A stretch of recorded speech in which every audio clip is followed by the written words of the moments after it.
Le cliché, dans la mémoire collective concernant les croyants, s'apparente plutôt à une grenouille de bénitier qui, à peine sortie de son église, ne manque pas de médire, ou encore à ce vieux célibataire taciturne, propre sur lui, de doigts caricature du pantalon.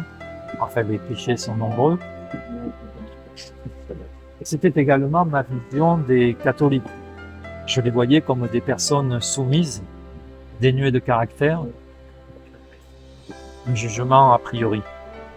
Cependant, totalement erroné. La réalité est bien plus nuancée, notamment depuis quelques décennies, grâce à l'accès des chrétiens aux Écritures saintes, ainsi qu'au dynamisme des nouveaux mouvements, notamment charismatiques. La réponse que j'adresse en général à mes interlocuteurs qui s'interrogent, est toujours la même. Je n'ai jamais été pratiquant ni croyant, jusqu'à mes 47 ans, date de ma conversion. Et depuis cette date, je suis devenu, pour mon plus grand bonheur, très pieux. La lecture des textes bibliques est mon quotidien, la prière également, les sacrements hebdomadaires, etc. Et pourtant, je ne suis toujours pas croyant. C'est grave. Plus précisément, je n'ai plus besoin de croire, au sens où je vis une expérience de vraie relation avec l'invérité de Dieu. Avec un être bien vivant, le Christ. Je lui parle, il me répond.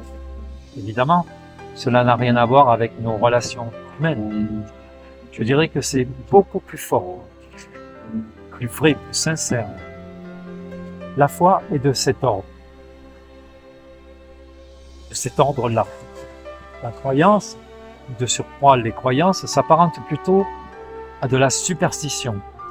L'opium des peuples, garde son prénom. D'ailleurs, il y a beaucoup plus de personnes qui croient sans problème à des charlatans, de foutouilles, et de façon addictive dépensent des sommes folles. Ils consultent voyants, guérisseurs, magnétiseurs, et même certains pseudo-chrétiens ont ce même parcours.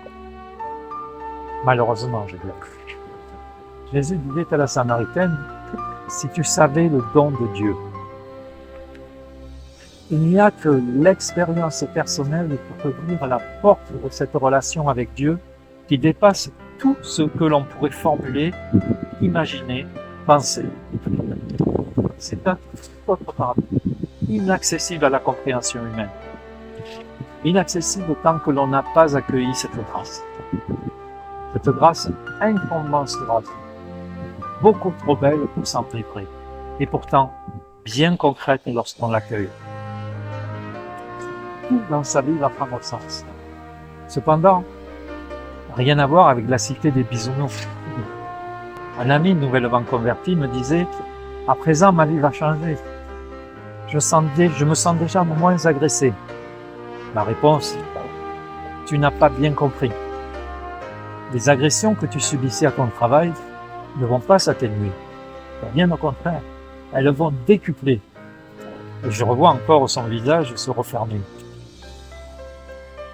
La foi véritable, c'est-à-dire mise en pratique au quotidien, provoque inexorablement de l'agressivité, voire des persécutions. Persécution et agressivité dues à la jalousie. Qu'a-t-il donc de plus que moi celui-ci, ou celui-là, ou celle-là? Cependant, il est vrai que tu te sens plus du tout agressé, au sens où tu comprends par grâce que la personne face à toi est manipulée par une force qui la dépasse. Car oui, la lumière existe, elle existe bel et bien, mais son contraire également, le côté obscur de la force en quelque sorte. Sans la protection divine, tout être est particulièrement vulnérable et soumis à l'insu de son plein gré à des forces que je qualifierais sans la moindre hésitation de profondément maléfiques. Et je sais de quoi je parle, malheureusement. Il faudrait plusieurs pages et de nombreux enregistrements pour développer cette réalité bien factuelle et pas très intéressante au demeurant. Sinon, pour prévenir du grand danger, notamment de ces consultations ésotériques, de la confusion qui naît de ces relations. C'est loin d'être anodin, mais Dieu nous a voulu totalement libres.